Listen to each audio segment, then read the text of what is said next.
Hello friend, તમારું સ્વાગત છે મારા કિચનમાં। આજે આપણે બનાવવાના છે એકદમ બહાર જેવા સોફ્ટ અને બહાર જેવા જ દેખાય એવા આપણે સેન્ડવિચ ઢોકળા બનાવવાના છે। તો અને પરફેક્ટ માપ સાથે આપણે ખીરું પણ બનાવવાના છે। તો મેં 3 વાડકી જેટલા ચોખાને પલાળી દીધા છે અને એક મોટી વાડકી જેટલી દાળને પણ મેં પલાળીને આખી રાત માટે રાખી દીધી હતી। અને સવારે આપણે એને ક્રશ કરીને આવી રીતે એક મોટા તપેલામાં રાખીને એને આથો આવવા માટે રાખી દેવાનું છે 7 થી 8 કલાક માટે। તો 8 કલાક પછી આપણે જોઈ લઈશું। 8 કલાક થઈ ગયા છે ફ્રેન્ડ, અને તમે જોઈ શકો છો એકદમ સરસ આપણું ખીરું એકદમ સરસ આથો આવી ગયો છે। એકદમ ફ્લફી અને એકદમ ફૂલેલું જાળીદાર આપણું ખીરું એકદમ મસ્ત બનીને રેડી થઈ ગયું છે। આપણે આની અંદર પૌવા કે બીજું કંઈ પણ એડ કરવાની જરૂર નથી। આ જ ખીરામાંથી તમે ઇડલી, ઢોસા, ઉત્તપમ કે સેન્ડવિચ ઢોકળા, ઈદડા બધું જ બનાવી શકો છો। એક જ ખીરામાંથી તમે બહુ બધી વાનગી બનાવીને રેડી કરી શકો છો। તો આપણું આ ખીરું એકદમ સરસ થઈ ગયું છે ફ્રેન્ડ। આપણે જાડું છે, તમારે જે પણ વાનગી બનાવતા હોય તમારે જેટલી કન્સિસ્ટન્સી જોઈએ એ પ્રમાણે તમે જાડું પતલું કરી શકો છો। હવે ફ્રેન્ડ, આપણે સેન્ડવિચ ઢોકળા બનાવવા માટે સૌથી પહેલાં આપણે એક મિક્સર જાર લઈ લીધું છે। એની અંદર આપણે કોથમીરને ધોઈને સુધારીને લઈ લીધા છે। પછી આપણે આદુનો ટુકડો એડ કરી દઈશું નાનો, અને મેં મરચાં અંદર એડ કરી દીધા છે। મેં પહેલેથી સમારેલા પડ્યા હતા એટલે મેં એ જ એડ કર્યા છે। તમે આખા પણ એડ કરી શકો છો। મેં 2 મરચાં તીખા લઈ લીધા છે। જો તમને તીખું ના ભાવતું હોય તો તમે મોરા મરચાં પણ એડ કરી શકો છો। હવે ફ્રેન્ડ, આપણે આની અંદર સ્વાદ પ્રમાણે થોડું મીઠું એડ કરવાનું છે, અને પછી આપણે જે ખીરું બનાવીને રાખ્યું છે ફ્રેન્ડ એ અંદર એડ કરવાનું છે, અને આપણે આને પીસવાનું છે। આપણે આ ખીરું અંદર એડ કરીને પીસશું તો એકદમ સરસ પીસાઈ જશે અને મસ્ત બની જશે ફ્રેન્ડ। આ ચટણીનો કલર એકદમ ગ્રીન આવે એટલા માટે આપણે થોડો ફૂડ કલર પણ એડ કર્યો છે। બહાર જેવા બનાવવાના છે એટલે આપણે થોડો ફૂડ કલર પણ એડ કર્યો છે, અને આપણી ચટણી એકદમ સરસ પીસાઈ ગઈ છે। હવે આપણે ફ્રેન્ડ એક બાઉલમાં ચટણીને કાઢી લઈશું, અને એની અંદર મેં થોડું બીજું 1 ચમચો ખીરું એડ કરી દીધું છે અને બધું બરાબર મિક્સ કરી લીધું છે।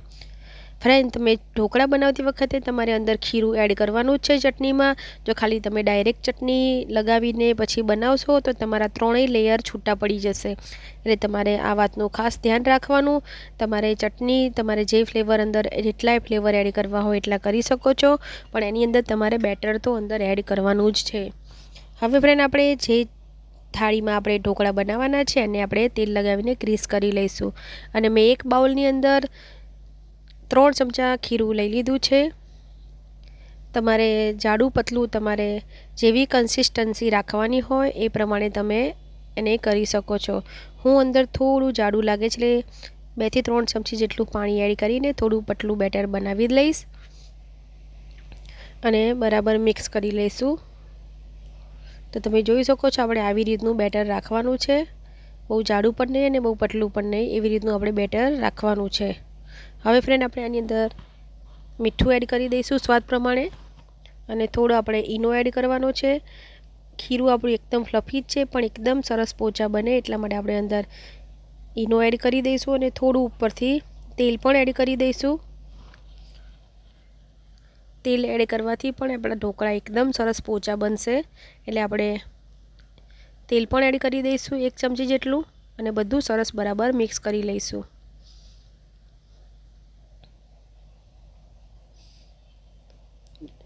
તો તમે જોઈ શકો છો આપણે એકદમ સરસ બેટર બની ગયું છે। હવે આપણે જે થાળીને ગ્રીસ કરીને રાખી છે એની અંદર આપણે આ ખીરું લગાવી દઈશું।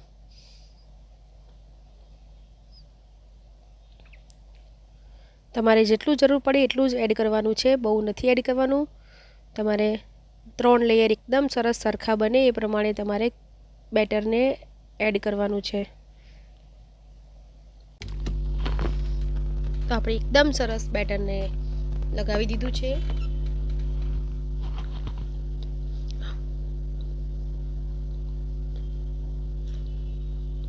મેં 2.5 ચમચા જેટલું બેટર અંદર એડ કરી દીધું છે ફ્રેન્ડ, અને હવે આપણે આને ઢોકળિયામાં મૂકી દઈશું। ઢોકળિયું આપણે પહેલેથી ગરમ કરવા માટે રાખી દીધું છે, અને 5 મિનિટ થઈ ગઈ છે। 5 મિનિટ પછી નીચેના ઢોકળા આપણા ચડી ગયા છે। હવે જે આપણે બીજું લેયર બનાવીને રાખ્યું છે એને એડ કરી દેવાનું છે ચટણીવાળું, અને બધે જ એકદમ સરસ આપણે સ્પ્રેડ કરી દીધું છે। અને હવે ફ્રેન્ડ, આપણે આ લેયરને પણ 5 મિનિટ માટે ચડવા દેવાનું છે। તો તમે જોઈ શકો છો 5 મિનિટ થઈ ગઈ છે, ઉપરનું લેયર આપણું ચડી ગયું છે. એકદમ પ્રોપર નથી ચડવા દેવાનું, થોડુંક ચડી જાય બીજું લેયર આપણે અંદર એડ કરીએ તો મિક્સ ના થઈ જાય એવી રીતનું લેયર બની જાય તો આપણે બીજું એડ કરી દેવાનું હોય છે. તો તમે જોઈ શકો છો મેં બીજું ઉપર વ્હાઇટ કલરનું લેયર છે એ આપણે અંદર એડ કરવાનું છે અને એને પણ આપણે એકદમ સરસ બધે સ્પ્રેડ કરી દેવાનું છે. આપણે બધે સરસ એકદમ બેટર લગાવી દીધું છે. તમારે ફ્રેન્ડ ઉપરથી થોડું લાલ મરચું સ્પ્રિંકલ કરવું હોય તો તમે કરી શકો છો. મેં અત્યારે કરી દીધું છે અને આપણે એને ઢાંકીને આપણે થવા દીધું છે. ટોટલ 15 મિનિટ જેટલો ટાઈમ લાગે છે. તમે જોઈ શકો છો આપણા ઢોકળા તળી ગયા છે. હવે આપણે એને ઠંડા થાય પછી કટ કરવાના છે. ગરમ ગરમ કટ નથી કરવાના, થોડા ઠંડા થઈ જાય પછી જ આપણે કટ કરવાના છે. તો આપણે સાઈડની કિનારીને પહેલાં આવી રીતે ખોલી લઈશું અને પછી આપણે ઢોકળાને કટ કરી લઈશું. તમારે નાની સાઈઝના કટ કરવા હોય તો પણ કરી શકો છો. મેં અત્યારે થોડા મોટી સાઈઝના કટ કર્યા છે. એકદમ ઠંડુ થઈ જાય પછી જ તમારે કટ કરવાનું છે, ગરમમાં કટ નથી કરવાનું. તો આપણે બધા ઢોકળાને સરસ કટ કરી લેવાના છે. ફ્રેન્ડ તમે પહેલાં ક્યારેય ના બનાવ્યા હોય આવા ઢોકળા તો તમે જરૂરથી બનાવજો અને ટ્રાય કરજો અને તમારા ફીડબેક અમને કમેન્ટ કરીને જરૂરથી જણાવજો. અને તમે મારી ચેનલ પર નવા હોય તો મારી ચેનલને જરૂરથી સબસ્ક્રાઈબ કરજો. તો તમે જોઈ શકો છો ફ્રેન્ડ આપણા ઢોકળા એકદમ સરસ બની ગયા છે. હું તમને બતાવું, તમને દેખાઈ રહ્યા હશે 3 લેયર આપણા એકદમ સરસ આપણા ઢોકળા ચડીને એકદમ મસ્ત બની ગયા છે. હવે આપણે વઘાર કરી લઈશું. ઢોકળાને મેં એક બાઉલમાં કાઢી લીધા છે. રાઈ નાખીને આપણે વઘાર કરી લેવાનો છે. તલ નથી અંદર એડ કરવાના. આપણે ઉપરથી પણ તમારે જો એડ કરવા હોય તો કરી શકો છો, પણ આવી રીતે કરશો તો એકદમ સરસ બધે જ વઘાર આપણો આવી જશે ને ટેસ્ટી લાગશે ઢોકળા.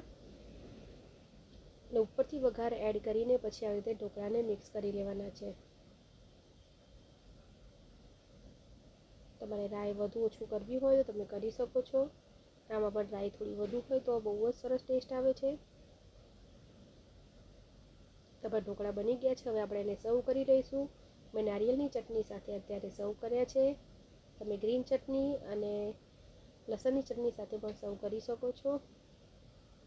અને તમને કઢી પસંદ હોય તો તમે કઢી પણ બનાવી શકો છો. તો જોઈ શકો છો ફ્રેન્ડ તમે એકદમ સરસ 3 લેયરવાળા આપણા ઢોકળા દેખાઈ રહ્યા છે. તો તમે ફ્રેન્ડ જરૂરથી બનાવજો અને ટ્રાય કરજો. તો રેડી છે ફ્રેન્ડ આપણા સેન્ડવિચ ઢોકળા. દેખાય છે ને ફ્રેન્ડ એકદમ સરસ બહાર જેવા જ. તો તમારે મહેમાન આવે તો તમે ત્યારે બનાવીને રેડી કરી શકો છો. તો 3 લેયર દેખાય છે ને ફ્રેન્ડ એકદમ સરસ સોફ્ટ બન્યા છે. તમે અંદરથી પણ જોઈ શકો છો બહુ જ સરસ સોફ્ટ આપણા ઢોકળા બનીને રેડી થઈ ગયા છે. હું અત્યારે ચટણી સાથે મેં સર્વ કર્યા છે. તમે કઢી સાથે અને મેં કીધું એમ ચટણીઓ સાથે પણ સર્વ કરી શકો છો. વિડીયો સારો લાગે તો લાઇક, શેર અને સબસ્ક્રાઈબ કરજો.